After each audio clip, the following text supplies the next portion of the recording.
shared 100 videos on TikTok in August. Here's what happened and here's what I learned. To begin, let me say that I am like a mom talker, TikToking about parent life and life in my 30s. In those 100 posts, 9 of them went semi-viral. They hit over 25,000 views. 4 went viral, hitting over 100,000 views. 2 went super viral, hitting over 500,000 views. And there was one that hit over 1 million views, which is bananas. So I thought this was kind of like an interesting stat that around 10% of my posts were getting over 25,000 views. It's really hard to say like what was going viral and what wasn't going viral. One in particular that I thought was going to be a throwaway post ended up being the one that got 1 million views. So it just goes to show you never know what's going to hit and what's going to resonate. In terms of follower growth, my following grew by almost 1,000 followers. So it grew roughly like 20% in August, which is amazing. And when you compare that to my stats in July, so in July I posted 30 times and I grew 7%. In August I posted 100 times and I grew 20%. So it kind of tracked. I posted 3 times as much and my following grew like 3 times as much as a percentage of my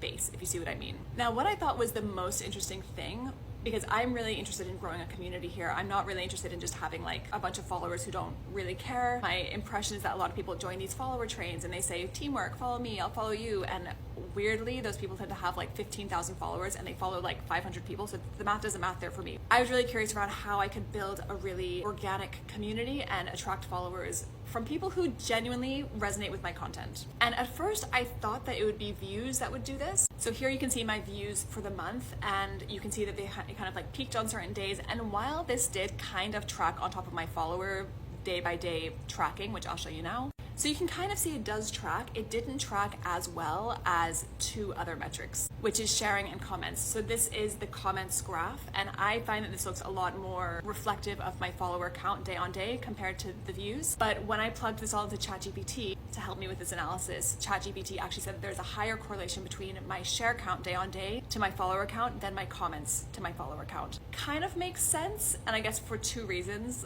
around the whole like sharing and commenting, why that would drive more follows. With regards to sharing, I guess it makes sense that when I created content that people liked so much or resonated so much with that they wanted to share it, that would make that person want to follow me more. But also with regards to comments, like I really make an effort to respond to every single comment I get. There are some posts that get away from me and I can't respond to every comment, like the one that got 1 million views that had thousands of comments and I was not able to keep up with it. But having conversation worthy content where you're connecting with people also drove follows. 2 things that I thought were kind of interesting, whereas originally I was really thinking about views, I'm now thinking more about shares and comments going forward, which again comes back to this idea of trying to build an organic, genuine, authentic community. And now onto what I learned posting 3 to 5 times a day for a month. First off, it's very much like a muscle. Like I remember when I first started this experiment, I felt so uncomfortable. I was like, what am I going to talk about? And I felt like I was just pulling content out of nowhere to kind of share something because I was focusing more on the rep than on the quality of content. And by doing that, I feel like I'm in a rhythm now where I better identify what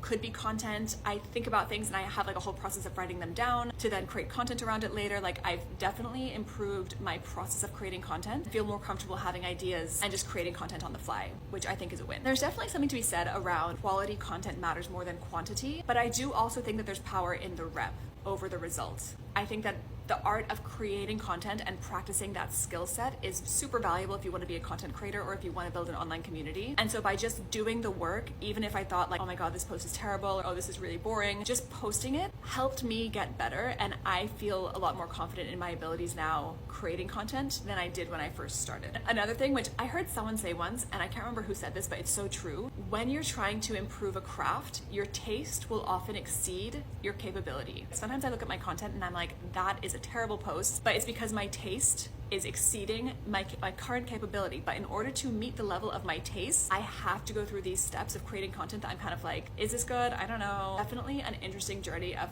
consistently creating content every day. This month I'm doing a whole new experiment where I'm trying to go live every day, which honestly I'm on day 3 and it is a struggle. I do not love going live. I feel super awkward. I got heckled by someone who was like, no one's here, who are you talking to? And I was like, I'm just doing my best. Again, I'm just trying to get the reps in. I'm just trying to like experiment with it, see if it's for me. So if you want to join me on those lives, I'm going to try and go live at some point between like 9 and 10 a.m. Eastern time every day when my son's napping. But yeah, let me know if you have any questions, and I hope that was interesting and helpful. Watch this space on what happens when I go live every day.